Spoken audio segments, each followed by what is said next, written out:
네, 우리 27절부터 33절까지 말씀을 보면 어제 말씀에 계속 연속적으로 하시는 말씀입니다.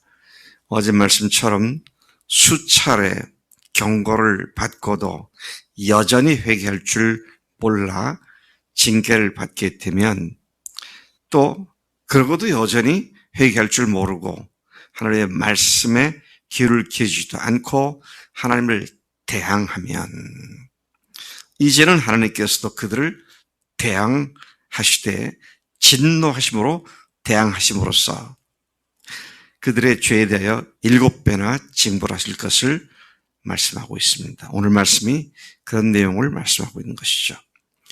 징계를 받아 비참한 상태에 빠졌어도 또 죄를 짓는, 또 반복하는 이런 짐승만도 못한, 우리가 같은 것을 계속하면 이 개만도 못한 뭐 이런 식이 되잖아요.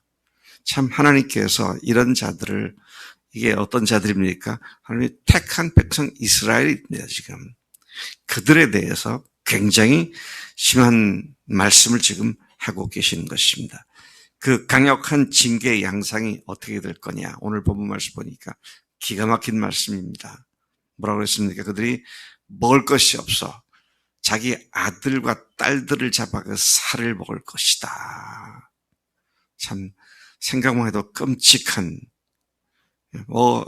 먹을 것이 없어 굶어 죽게 되니까 자기 새끼들을 잡아먹겠다. 이건 우리 인간이 처할 수 있는 최악의 상태다. 자, 뿐만 아니라 그들이 그토록 음란하게 섬겼던 장소, 그들의 산당들을 모조리 헐어볼 것이다. 그리고 그곳에서 향을 피워 우상에 분향했던 분향단도 철저하게 부숴버리고 너희들을 죽여 너희들의 시체를 그 우상 위에 던져버리고 내가 너희를 매우 혐오하며 싫어할 것이다라고 강력하게 징벌할 것을 말씀하십니다. 하나님께서 자기 백성을 혐오하는 상태까지 이르게 되는, 싫어하시는, 너무 싫어서 피하고 싶으신, 그래서 그들을 철저히 징계하시는 그런 상황을 이스라엘들이 하나님 앞에 그렇게 범했다는 것이잖아요. 제가 요즘 심한 염려와 우려가 있어요. 예수님을 알고 십자가를 알고 부활을 안다고 하는 우리들 가운데 정말로 죄가 죄인 줄 모르고 그냥 하나님과 계속 대항하는 그런 삶을 살고 있는 사람들, 그래서 하나님의 화를 철저히 자초하는 사람들, 이런 사람들이 있지 않는가 좀 염려를 하게 되고 걱정을 하게 됩니다만, 오늘 이 말씀이 그러한 사람들에 대한 강력한 경고를 지금 하고 있는 것을 말씀하고 있죠. 거기서 더 나아가 너희들이 거주하던 성읍들을, 내 삶의 자리죠. 그 성읍이 삶의 자리죠. 그 삶의 자리를 아주 완전하게 초토화시켜버리겠다. 황폐하게 만들어버리겠다. 너희가 그토록 하나님을 사랑하기 때문에 소중히 여기고 아낀다고 말하던 성소를 황량하게 만들어버릴 것이다. 하나님을 예배하는 장소를 내가 완전히 파괴시켜버릴 것이다. 좀 무서운 말씀을 하고 있습니다. 자, 이것이 주전 1400여 년경에 있었던 일이죠. 근데 정말로 나중에 솔로몬의 성전이 철저하게 파괴됐죠. 철저하게 파괴됐고, 그것이 언제입니까? 그것이 주전 587년경이니까 그 말씀하신 지로부터 한 800 몇십 년 후에 이 예루살렘 성이 철저히 파괴되고 그 사람들은, 그 주민들은 포로가 돼서 멀리 잡혀가게 되고 그 성소가 있던 그 땅은 황무하게 되고 짐승들의 똥밭이 되어버리는 그런 비극을 우리가 역사 속에 보는데, 하나님께서 이 레위, 즉 모세 오경에서 이미 그 같은 경고를 하셨고 그것도 한 번 그렇게 하면 아니라 경고하시고 그래도 또 회개하지 않고 또 회개하지 않으면 너희들의 성소까지도 내가 철저하게 황무하게 만들어 버리겠다. 그런 말씀을 하고 있는 것을 봅니다. 여러분 착각하지 마세요. 우리가 예수님의 십자가 부활로 하나님의 자녀로서 확실한 보장을 받았기 때문에 이제는 우리가 그러한 징벌을 당할 일은 없어. 아니요. 철저히 징벌을 당합니다. 하나님은 우리를 지옥에까지 보내지 않는다 할지라도 우리가 상세히 살면서 하는 모든 일들에 대한 그 대가 지불을 하게 만드세요. 네. 우리 이내 얘기를 해서 조금 미안하지만 이내가 실수로 교통사고를 했잖아요. 근데 하나님께서는 그 실수에 대해서 하나님께 다 해결해 주셨죠. 하나님은 다 그렇게 안아주셨는데 그런데 지금도 내가 배상을 해야 되잖아. 이게 똑같아요. 하나님의 사람들이 잘못하고 나면 그 잘못에 대한 하나님께 배상을 해야 하는 그런 대가 지불이 있다는 겁니다. 착각하지 말아야 합니다. 착각하지 말아야 돼요.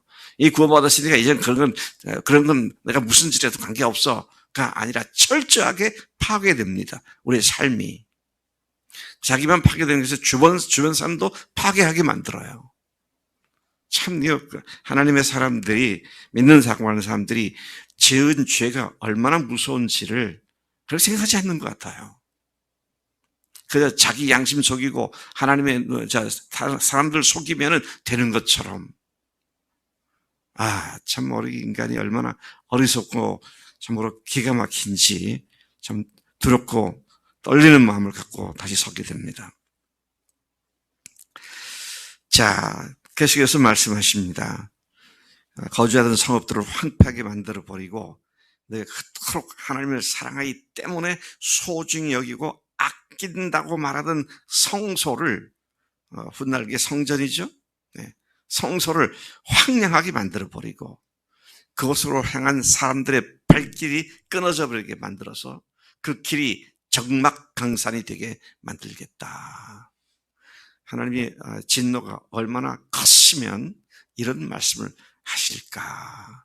참 우리가 주 앞에 조심하고 또 주님을 두려워하며 우리의 걸음걸이를 디뎌야겠다. 그런 생각을 하지 않을 수 없습니다. 자, 너희가 내게 바치는 향기로운 냄새를 내가 외면하고 그 냄새를 맡지 않을 것이다. 게다가 너희가 거주한 땅을 황무하게 만들겠고 그런 모습을 보게 되는 너희 원수들이 너희 땅이 철저하게 황폐케 되는 것을 보고 놀라게 될 것이다. 놀라기만 합니까? 비웃죠. 뭐라고 비웃습니까? 아하, 이스라엘의 하나님은 죽었다. 너희들이 하나님이 어디 있느냐? 우리가 이렇게 철저히 파괴시켜버렸는데 하나님은 없다. 이런 하나님을 모독하는 일까지 생기게 되는 그런 모습을 보게 되죠. 여러분, 향을 맡기를 원하지 않는다. 향은 우리가 기도로 표현되죠. 자, 죄 가운데 뭉개고 있으면서 회개치 않으면 아무리 회개해도 하나님은 기도를 듣지 않으신다는 것이잖아요. 그래서 그렇게 주님 앞에 경건한 삶으로 나아가지 않으면서 또 죄도 회개하지 않으면서 왜 하나님은 내 기도를 응답하시지 않는가? 그것만 탓하고 있는 원인을 피하고 결과만 가고 왜 그러냐고. 하나님은 안 속으세요. 그죠? 하나님은 안 속으세요. 무슨 말로 내 행위를 그럴듯하게 포장한다 하더라도 하나님은 그걸 보시잖아요. 그래서 우리가 정말로 주님 앞에 거룩한 삶, 경건한 삶, 주님께서 받으심직한 그런 삶, 그것을 로마서 12장에서는 뭐라고 했습니까? 너희 몸을 거룩한 산 제물로 드려라. 이것이 너희가 드릴 영적 예배다. 또 어떤 번역에는 이것이 너희들이 마땅한 예배, 합당한 예배다. 그렇게 말씀을 하신 것이죠. 34절, 35절에 보면 이스라엘이 포로로 잡혀갈 때에 참 역설적인 말씀하십니다. 오히려 너희들이 살던 땅은 황폐케 될 것인데 그 황폐함에 그들에게는 안식이 될 거다. 그 땅에서 얼마나 죄악을 저질렀는지 그 땅도 피로한 상태에 있다가 거기에 있던 이스라엘 사람들이 포로로 잡혀가니까 비록 땅은 황무케 되어도 그 땅이 오히려 안식을 누리게 된다. 오늘 말씀도 이 말씀하시고요. 내일 말씀도 같은 말씀하시더라고요. 여러분 이걸 아셔야 합니다.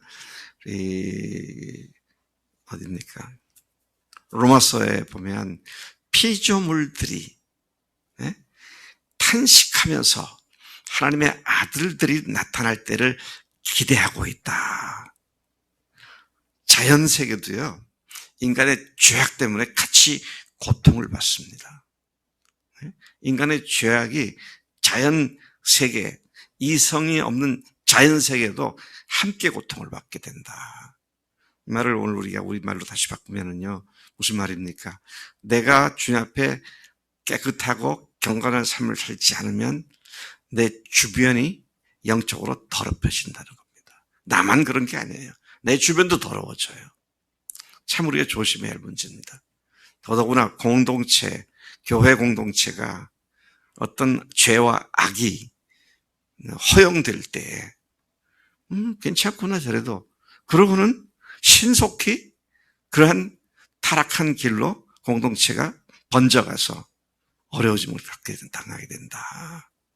자, 이 사실 우리가 분명하게 잘 주목해야 한다는 것입니다. 36절부터 39절까지에 보면 하나님을 멸시하고 그분의 말씀에 귀 기울이지 않고 자기 마음대로 하나님을 대항하여 살았던 이스라엘이 징벌을 받아 이방인들 지역으로 흩어져서 이스라엘이 당하게 될 고통을 39절까지 말씀하고 있습니다. 너희 남은 자는 그랬어요. 이방인으로 칼날에 죽임을 당하거나 또 전염병에서 죽임을 당하거나 하지 않는 것으로 그런 것으로부터 남아있는 자들, 죽지 않고 포로로 잡혀간 자들에게는 그 원수들의 땅에서 내가 그들의 마음을 약하게 만들어서 얼마나 약하게 만들냐면 바람에 나뒹구는 낙엽 소리만 들어도 그냥 누군가 자기를 칼을 들고 쫓아와서 죽일 것 같은 그런 두려움 가운데 빠뜨리겠다. 그런 말씀을 하고 계신 겁니다. 그래서 그들이 칼에 죽임을 당할 것 같아서 서로 넘어져 짓밟히게 된다. 서로를 짓밟게 된다. 쫓는 자가 없어도 나자빠질 것이다. 그러니까 늘 공포의 가위에 짓눌려 사는 그런 삶을 살게 될 것이라는 말씀이죠. 37절에 그들은 그들의 추격자가 없어도 곧 칼에 죽임당할 것 같아 서로 그렇게 짓밟혀 넘어질 것이고 그 정도로 너희는 너희의 원수들과 맞서서 싸울 힘과 용기가 없게 될 것이다. 그런 쫄보들이 될 거다. 그런 말씀이죠. 38절 너희 이스라엘이 여러 민족들이 보는 앞에서 멸망할 것인데 너희가 끌려간 원수들의 땅에서 너희가 완전히 패망할 것이다. 멸절당할 것이다. 39절 겨우 목숨을 부지하여 살아남았지만 포로로 잡혀간 자들은 자기의 죄 때문에 잡혀간 원수들의 땅에서 쇠약해지고 겨우겨우 명맥만 유지하고 과거 그 조상들이 그들의 죄로 말미암아 쇠잔해져 갔던 것 같이 그들도 쇠잔해지고 말 것이다. 여러분 오늘 이 말씀을 우리가 생각해 보면 예수님의 십자가 부활은 하나님께서 우리를 향하신 완전한 우리의 영원한 운명의 생명을 보장해 준 복이잖아요. 그 보장을 받으셨죠? 그렇다면 이제 우리가 정말 조심해야 할 것은 하나님을 두려워할 줄 알고 하나님을 우습게 여기지 않고 오늘 말씀에, 어제도 말씀은 하나님을 멸시하지 않고, 또 오늘 말씀은 하나님을 대항하지 않고, 정말 주님 앞에 두렵고 떨리는 마음으로 우리의 구원을 이루어가라고 말씀, 그 말씀 가운데 서야 한다는 것이죠. 다시 말씀드립니다. 예수님의 십자가 부활로 우리는 완전히 구원받은 자가 되었습니다. 그런데 착각하지 마세요. 그렇기 때문에 우리가 세상에서 적당하게 죄를 짓고 살아도 괜찮다, 그 말이 아니라 그 죄에 대해서는 반드시 대가 지불을 하게 됩니다. 비록 지옥까지는 가지 않는다 할지라도 그 대가 지불로 말미암아 자신이 삶이 완전히 초토화할 거라 주변 환경까지도, 옆에 있는 사람들까지도 그렇게 만든다고 하는 것. 자, 이것이 공동체의 운명이죠. 그래서 오늘 우리가 이 말씀을 두려운 마음을 가지고 정말 하나님을 두려워할 줄 알고 거룩하고 경건한 삶가로 나가지 않으면 하루아침에, 또 회개하지 않으면 하루아침에 이런 멸망이 닥칠 수 있다. 이 사실 우리가 깊이 명심해야 할 줄로 믿습니다. 하나님 아버지 감사합니다. 저희들을 부르심은 더러움으로 부르심이 아니라 거룩함으로 부르신 것을 믿고 알고 있습니다. 하나님, 그렇습니다. 우리에게 십자가와 부활의 이 어마어마한 복음을 주셨는데 그 어마어마한 하나님의 은혜를 욕되게 하여 마치 이제는 죄를 지어도 괜찮은 것처럼 자기를 속이고 주변을 속이고 교회를 속이고 그런 일을 하지 않도록 우리에게 강력한 경고를 주시니 감사합니다. 하나님, 우리로 하여금 정말로 주님 앞에 들고 떨림으로 늘 주님께서 우리와 동행하시는 그 즐거움의 삶, 우리의 기도에 늘 기울이시고 응답하시는 삶, 그래서 주변을 주님께로 인도하는 아름다운 열매를 맺는 그런 삶에서 한 치도 한 걸음도 뒤로 물러가지 않고 앞으로만 달려가는 우리가 될 수 있도록 역사해 주시고 은혜를 베푸시고 주님께서 자비를 베풀어 줄 줄로 믿습니다. 그런 삶으로 매진하는 우리가 되게 하셨고 주님의 십자가와 부활을 욕되게 하지 않도록 우리를 붙잡아 주게 주실 줄로 믿습니다. 오늘도 그렇게 살겠습니다. 감사합니다. 예수님의 이름으로 기도했습니다. 아멘. 아멘.